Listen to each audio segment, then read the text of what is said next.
নমস্কাৰ বন্ধুসকল, মোৰ ওচৰত অজন্তাৰ ঘড়ী এটা ৰিপেয়াৰিঙৰ কাৰণে আহিছে আৰু ঘড়ীটো যথেষ্ট বয়স হৈছে, 15 বছৰমান বয়স হৈছে কাষ্টমাৰে কোৱা মতে। আৰু এতিয়া যি প্ৰব্লেম হৈছে মানে বেটেৰী লগালে ঘড়ীটো নচলে। তে আহক পোনপ্ৰথমে এটা নতুন বেটেৰী লগাই চাওঁ আৰু এইটো বেটেৰীটো। আৰু বন্ধুসকল এতিয়া লগাই দিলোঁ আৰু লগোৱাৰ পিছত গম পাম চলে নে নচলে। তে দেখিব পাইছে এইফালে বেটেৰী লগাই দিলোঁ আৰু এতিয়া যি আগফালে আৰু এয়া যি দেখিব পাইছে ছেকেণ্ডৰ কাটাডাল ঘূৰা নাই। তে আহক এতিয়া দেৰি নকৰা কৰি ভিডিঅ'টো আৰম্ভ কৰোঁ আৰু প্ৰথমতে যিকেইটা নট আছে নটকেইটা খুলি ল'ব লাগিব। আৰু নটকেইটা খোলাৰ পিছত বন্ধুসকল ইয়া গ্লাছখন যি আইনাৰ গ্লাছ হয় এইখন ছাইডত লাহেকৈ থ'ব লাগিব যাতে ভাঙি নাযায়। আৰু তাৰপিছত যি ছেকেণ্ডৰ কাটা আৰু মিনিটৰ কাটা ঘণ্টাৰ কাটা গোটেই তিনিডাল কাটাও খুলি ল'ব লাগিব।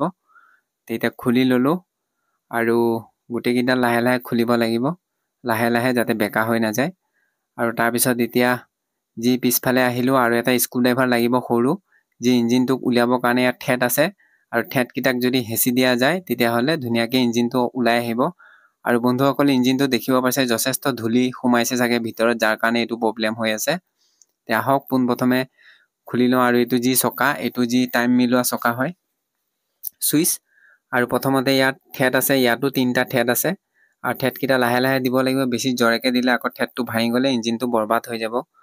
তে বন্ধুসকল লাহে লাহে মই কৰি আছোঁ আৰু যি ইয়াত দেখিব পাইছে ছাইডত ঠেট আছে, ইফালেও এটা ঠেট আছে, তিনিফালে 3টা ঠেট আছে আৰু খুলি দিলোঁ। আৰু এয়া ফাইনেলি যি ইঞ্জিনৰ ভিতৰত, ঘড়ীৰ ইঞ্জিনৰ ভিতৰত কি কি থাকে আৰু এইকেইটা যি দেখিব পাইছে চকা পিনিয়ম আৰু এই গোটেইকেইটা চকা উলিয়াই ল'ব লাগিব। আৰু বন্ধুসকল এইটো হৈছে যি মটৰ, মৰমৰ মটৰ আৰু এই 2-3 মাহ একেই ৰেহাই চলি থাকে, তেওঁ গৰম নহয়। তে বন্ধুসকল তাৰপিছত ইয়াত প্লাছ মাইনাছ যি বেটেৰী ৱাৰ কানেকশ্যন আছে এইকেইডাল খুলি ল'ব লাগিব আৰু খুলি ল'লোঁ। আৰু খুলি লোৱাৰ পিছত যি আমাৰ চাৰ্কিটখন এক্সট্ৰা হৈ গ'ল আৰু এইখিনি হৈছে ঘড়ীৰ বস্তু। ইয়াত দেখিব পাইছে এইখিনিয়ে গোটেই ঘড়ীৰ ইঞ্জিন আৰু এটা 530, এইটো দি ধুনীয়া কৰি চাফা কৰি ল'ম।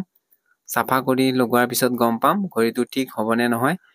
তে বন্ধুসকল এতিয়া ধুনীয়া কৰি ইয়াক পৰিষ্কাৰ কৰি ল'ব লাগিব, কাৰণ ধূলি চুলি যদি লাগি নাথাকে আৰু যদি লাগি থাকে আকৌ সেই এনেকৈ জাম হৈ যাব। তে ইয়াত বৰ্ডখন, যিখন বৰ্ড আছে মটৰৰ কইলটো য'ত আছে তাতো অলপ মাৰি দিলোঁ আৰু এতিয়া ধুমাধুম আমাৰ চাফাই কাম চেছ। তে বন্ধুসকলে চল্ডিং মাৰি দিলোঁ, য'ত যেনেকৈ খুলিছিলোঁ প্লাছ মাইনাছ ৱাৰটো তাত লগাই দিব লাগিব। আৰু এতিয়া লগোৱা হৈ গ'ল। এতিয়া আহক ধুমাধুম যিকেইটা চকা খুলিছিলোঁ চকাকেইটাও লগাই দিওঁ আৰু ধুনীয়া কৰি ইঞ্জিনটো ফিটিং কৰি দিম। ফিটিং কৰি দিয়াৰ পিছত বন্ধুসকল তাৰপৰাই ইয়াত গোটেইকেইটা দেখিব পাইছে ধুনীয়াকৈ লগাই দিলোঁ আৰু এনেকৈ ঘূৰাই চাব লাগিব ফ্ৰী হৈছেনে নাই। এইটো মটৰটো বহাই দিলোঁ আৰু এতিয়া বেটেৰীটো লগাই চাম। বেটেৰীটো লগোৱাৰ পিছত যদি মটৰটো লৰে তেতিয়াহ'লে আমাৰ কাম ছাকচেছ হৈ যাব। তে বন্ধুসকল দেখিব পাইছে লৰা আৰম্ভ হৈ গৈছে। তে একদম ইঞ্জিনটো অ'কে হৈ গ'ল। আৰু আপোনালোকৰ এনেকুৱা প্ৰব্লেম হ'লে পেলাই নিদিব, খুলি পেলাই চাফা কৰি দিলে আকৌ 5-6 বছৰ যাবগৈ। তে বন্ধুসকল এতিয়া ধুনীয়াকৈ ঢাকনিখিনি মাৰি দিওঁ।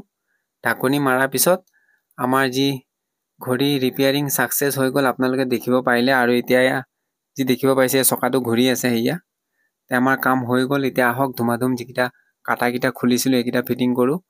আৰু প্ৰথমতে ছেকেণ্ডৰ কাটাডাল লগাই দিলোঁ আৰু ইয়াত যি দেখিব পাইছে এয়া চলি আছে এয়া। তে আহক এতিয়া ধুমাধুম ফিটিঙে কৰি পেলাওঁ। আৰু তে বন্ধুসকল এয়া দেখিব পাৰিলে ঘড়ী অ'কে হৈ গ'ল, আকৌ আগৰ নিচিনা হৈ গ'ল। তে ভিডিঅ'টো চাই পেলাই যদি ভাল পাইছে, ফেচবুকত যদি চাই আছে ফ'ল' এটা কৰি দিব আৰু যদি ইউটিউবত চাই আছে ছাবস্ক্ৰাইব এটা কৰি দিব। তে আজিলৈ এৰিলোঁ, ধন্যবাদ।